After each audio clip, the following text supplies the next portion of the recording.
Oh, I have been waiting for this one. Cowday has become notoriously special after my first time completing it a few months back.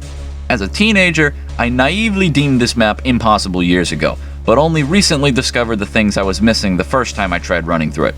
In case it's not already obvious, this map is bad. So bad. But I love it. Before I actually start this review, I need to bring something up.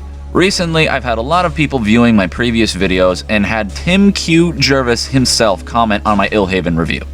Whoa, what's this? What is this? Oh god, is it actually him? Holy crap, it's him! Oh dang! Whoa! It's freaking Q! I never actually expected to catch his attention, so it was the most humbling moment in my life to see that show up in my notifications. So my thanks goes out to him. So, Cowday. It's quite short, and I won't have too much to talk about, but what I do discuss will be mostly comedic things that threw me for a loop. The guy that made this made some decisions that leads me to believe he lives on another plane of reality. We're going to dismantle and rip into every one of these bizarre and crude design choices that made me so excited for this video. Even with that said, I must say that this isn't even the worst map I've played. The map that holds that title will be and I'm saving it for another time. So while I might be chalking this one up to be some glorious Tommy Wiseau masterpiece, it's still only a precursor to the feast I have in store for the future. Now let's get this show on the road. We start off in a room with not much to go off of. There's a bunch of fish flopping on the floor with an evidently delusional Scar attacking them. In the confusion, I was able to break a bunch of trash in this corner to find an automag as my first gun. To my astonishment, the Scar dies in one hit. For some reason, he was spawned with low health. A corpse laying on the ground gives us our first insight into what's going on. You, along with a bunch of other animals, have been teleported into this menagerie-like dungeon. It doesn't seem like much, but this one message actually implies a lot. When I first read it, I got the impression that the humans were only there as a food source for the rest of the animals. Not only that, but they didn't teleport you for, well, you. They obviously wanted the animals, and you were just there as a byproduct. I'm only pointing these things out because I already know the whole story, otherwise it wouldn't seem worthy of analysis. But I'm telling you now, the story isn't as lazily put together as the map is. So, there's two paths to take from here. Let's talk about the staircase first. It's a pretty okay staircase, nothing out of the ordinary. Boom! Bird inside the barrel. Normally people put a flare or ammo in breakable objects. Nope, we have birds in ours. Okay, before you say anything, no, there's nothing wrong with there being a bird in the barrel. It's an animal pen, it makes sense. Dare I say it was an actual good choice. But it was just so unexpected, it actually confused me so much. Still, I know what you're thinking. That isn't really too bad. Where's the real confusion? Okay, no worries. Let's keep going up this staircase. Oh, looks like I need to make a jump. Better kill the cow to make sure he doesn't mess me up. Now, try to guess what I run into on the other side. I'll even help by giving a multiple choice. A. A door that opens up as a trap containing an aggressive Scar and an alley for whatever reason. B. A button shrouded in the dark that when pressed drops a large boulder above and instantly kills me. Or C. I touch a teleporter and the map ends, sending me to the starting screen flyby. And the answer is the hidden option D, a pool of lava that emits no light or sound and is mysteriously placed on the ledge. If you can find a way to explain that, then you deserve a medal, or a pinned comment, I don't know. This was basically the moment when I realized I had to beat this map. Once we make it past this pointless lava trap and to the top of the staircase, look what we find. It's option A that I mentioned earlier. Seriously, why were they in there, and why didn't they start fighting until the door opened? After disposing of the Scar, I found a way to this optional area to the side. It contains a Nally that talks about his brother Shepherd. He claims that the Nally cows have something the Scar want, and since his brother has a lot of them, it would make him a prime target for the Scar. After I finished reading, I found that the Nally opened two doors for me. One contained a cow, while the other had an assault vest. To me, this hints at the value of cows in this story. I could just be digging for meaning, though.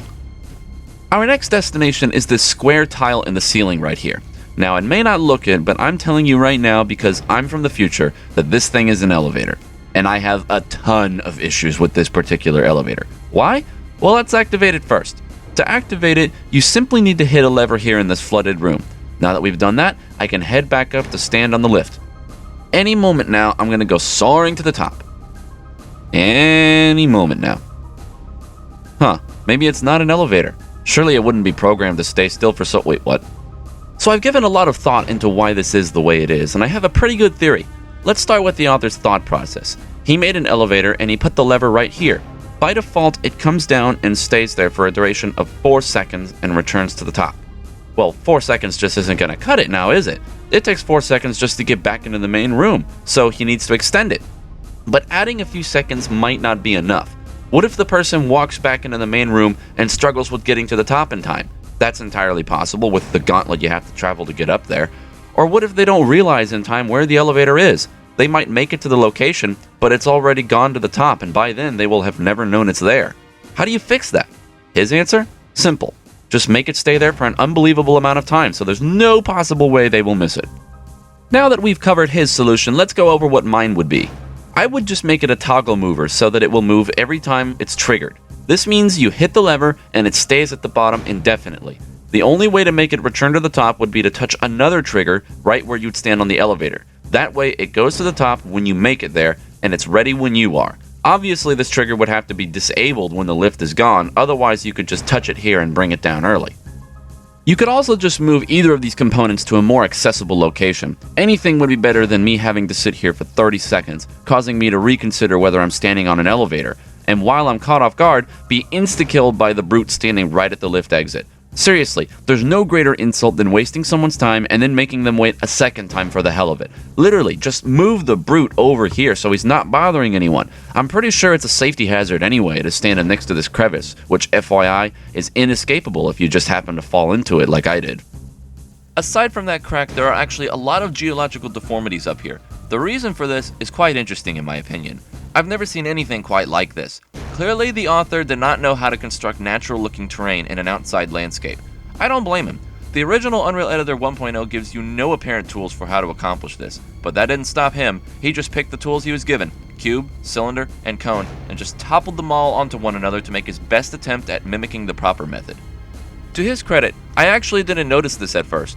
He really pulled off the terrain using this technique, but it didn't last for whatever reason.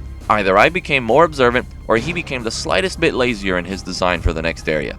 Either way, the next place is where I started to see it, and after that it became an eyesore. Nearly everything is just cubes. All the cliffs are differently rotated cubes melded into each other, and in some places having holes that peer into the skybox. Just look at these examples. This is what nature looks like, guys. Definitely not a mesh of basic shapes. Still though, I can't criticize them too hard. After all, it worked on me, so it must have been a solution to some degree. Moving past the design, let's talk some more about lore. In this flat area, there's a campfire with several cows and an alley surrounding, all dead. The message reads that the Scar took half his flock and they'll be back for the rest. He doesn't want his cows to suffer, so he kills them and himself like there's no other option. Man, that is a dedicated farmer. I'm no judge for what an alley would and would not do, but that's pretty extreme. I might have tried, I don't know, go somewhere else?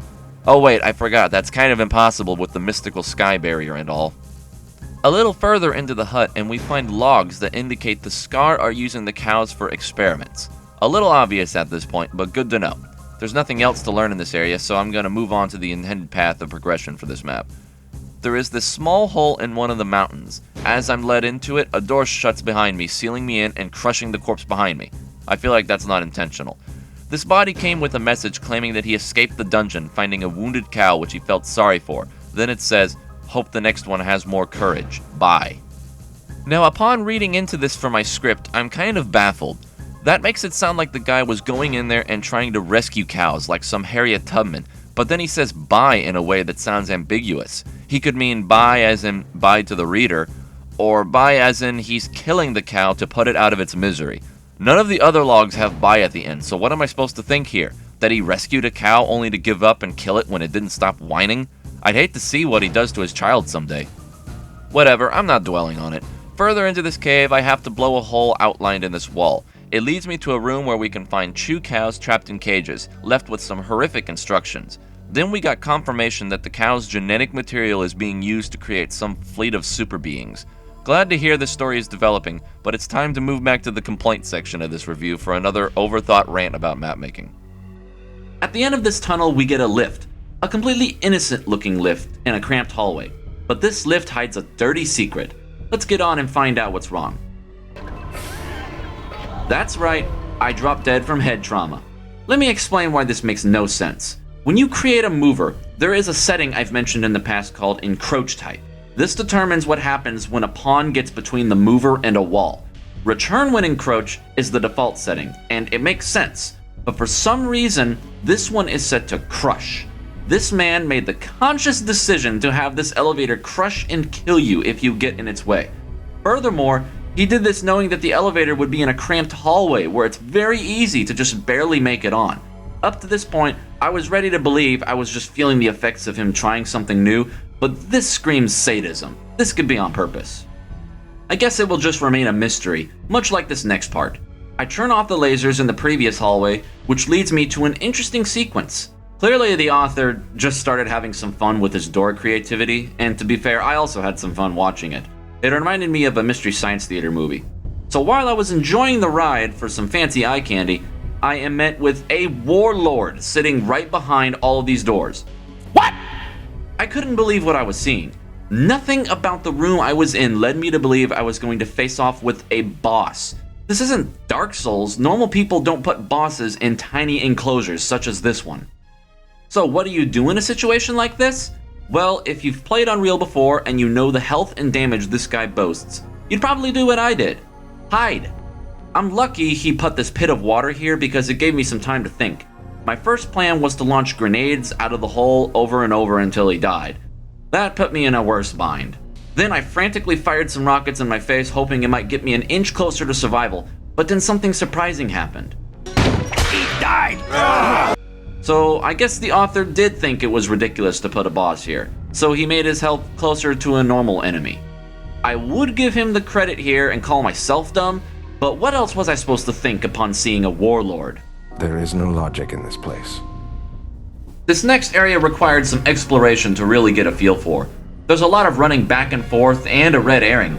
I found this translator message written by a crawl saying something like, "Those stupid Nally are always looking at this globe. Maybe they think it will give them a brain. Ha!" Made me think I was supposed to do something with this globe, but nope. I wasted my time playing with the globe for no reason. What I was able to gather was I need access to these locked doors, and I unlock it by going through this weird spiral portal. Right away, I need to point out that you could skip this entire area by a well-placed dodge across this gap. This isn't a big deal, since even the original Unreal had some insane skips that could be performed with little effort, like this one. So how are we intended to get across this pit? Before I get to that, I have to show this part. I'll just let the clip speak for itself.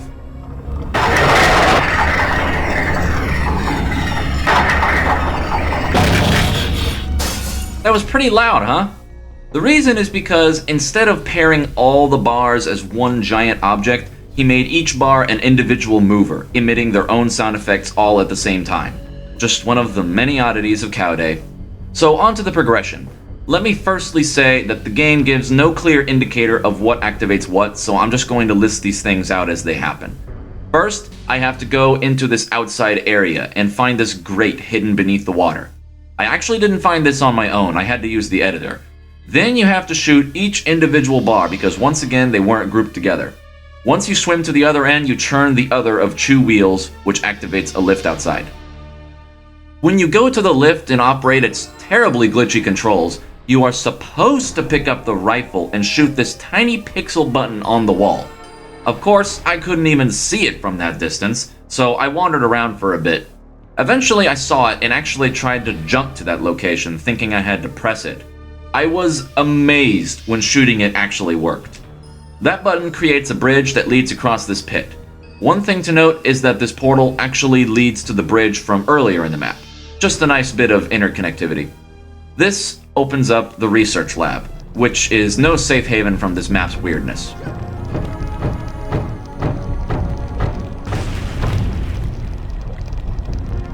What? I know you might be expecting me to dive deep into this, but all I can say is this whole sequence happens even if you don't touch the platforms. I don't have the slightest idea what was going on in his head when he made this. Let's just pretend it never happened. You move forward and we're presented with a long foreboding hallway, and what's this? Ending messages? Will the Scar exterminate the little cows in the Nally? What are those mysterious experiments they do with them and with human? If you want to find out, play the Day of the Cow Part 2. coming soon. From what I know, this part 2 never actually came out, making this the end of the video. You know, I actually would have wanted to see what part 2 was like. I'm sure he had a plan for the story, and maybe his map-making skills would have improved. You might be expecting me to give this one a rating on design, gameplay, and yada yada yada, but I think I'm gonna do away with that whole thing. I thought it was a cool idea, but I don't like how it puts me on a pedestal like I'm the end-all argument to the quality of a map. The truth is, I'm just a guy with an opinion, and I don't think I should use numbers to simplify what a 10-minute review already does in great detail. I'm sure you're also thinking, man, this took a long time. Yes, it did. I started to feel like I was putting all my effort into a video that didn't deserve it. Eventually, I started feeling like an English teacher trying to search for meaning in something that had no substance. I was trying to milk and exaggerate something out of necessity. It kind of brought down my mood and I lost my drive to make these videos. But now I feel some motivation to get back into it. It might be time to resume these reviews and continue my journey to play every map there is. Maybe eventually I'll find this one map I'm looking for. This one map that left a lasting impression on me like a childhood fever dream. A memory so faded you question whether it was real but constantly overtakes your thoughts. I know I probably just lost most of you guys, but maybe one day I'll have a video to explain what I just said. In the meantime, thanks for tuning in to Cowday. Hope you enjoyed and hope to see you in the next one.